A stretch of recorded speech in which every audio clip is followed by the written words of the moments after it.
मैं पहले भी रिक्वेस्ट कर चुका हूं कि आप गांव ने आपको बड़ी उम्मीदों के साथ चुना है, आप गांव के विकास पे अपना ध्यान लगाएं।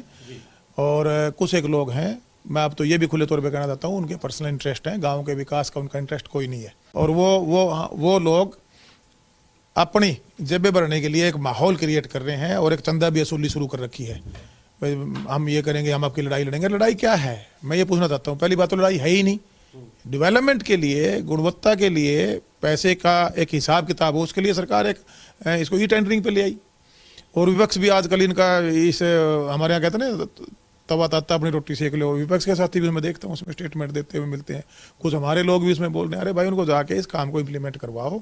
दूसरा रास्ता यह है कि अगर ये लंबा लेवल तक नहीं मानेंगे, प्रावधान है कानून में, पंच इकट्ठे होकर आ जाएंगे गाँव के। अगर सरपंच अकेला घूम रहा है तो हम पंचों को उसमें से पावर देने का काम करेंगे, ताकि वो अपने बनवा के एस्टीमेट बनवा कर काम को, टेंडर लगवा के डेवलपमेंट काम की कराएं।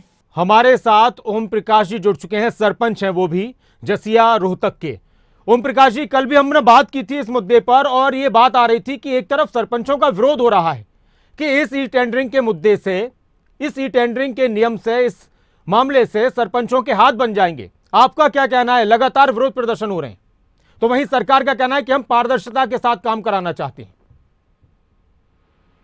इसमें किसी के कोई भी हाथ नहीं बंधे हैं। इससे बिल्कुल ट्रांसपेरेंसी आएगी और किसी के कोई हाथ बंधे नहीं है। खुले तौर पे सरकार पैसा दे रही है स्टेट फाइनेंस कमीशन का और 50 फाइनेंस का, और पूरे प्रदेश में बराबर के पैसे मिले हैं। जितनी जनसंख्या गांव की है उसके हिसाब से स्टेट फाइनेंस कमीशन का पैसा आया है और 50 फाइनेंस का पैसा भी उतना ही आया है।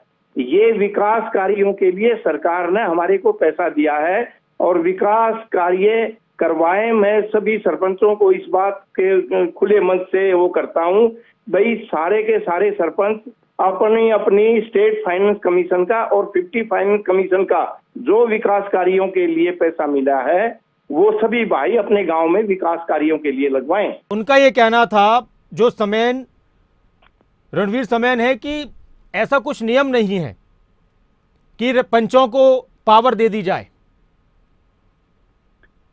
ऐसा है, सेक्शन 13 है चैप्टर 4 की, जो पंचायती राज एक्ट में चैप्टर 4 की सेक्शन 13 में क्लियरली लिखा हुआ है, अगर सरपंच कोई काम नहीं करवाता तो सरपंच की गैर मौजूदगी में ग्राम सचिव अपने एक लिखेगा ग्राम सभा के बुलाने के लिए, और उस तारीख को सभी मेंबर पंचायत इकट्ठे होंगे और एक ग्राम सभा बुलाई जाएगी।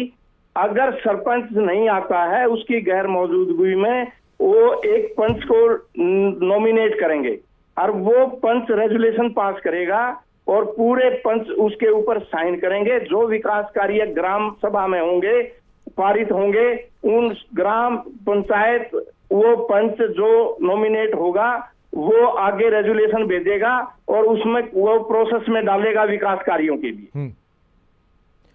तो आपको नहीं लगता कि अगर ऐसा होता है तो गांव में और ज्यादा मुश्किलें होंगी, या फिर आसान है सब कुछ ये सारे नियमों के हिसाब से काम कराना? ये तो बहुत आसान है, इसमें तो बहुत ही आसानी है, इसमें कोई भी नहीं है। जब एक पंचायती राज एक्ट में क्लियरली लिखा हुआ है और उसके हिसाब से पंच काम करवाएंगे। अगर सरपंच काम नहीं करवाते कोई तो पंच अपने रेजोल्यूशन पास करेंगे।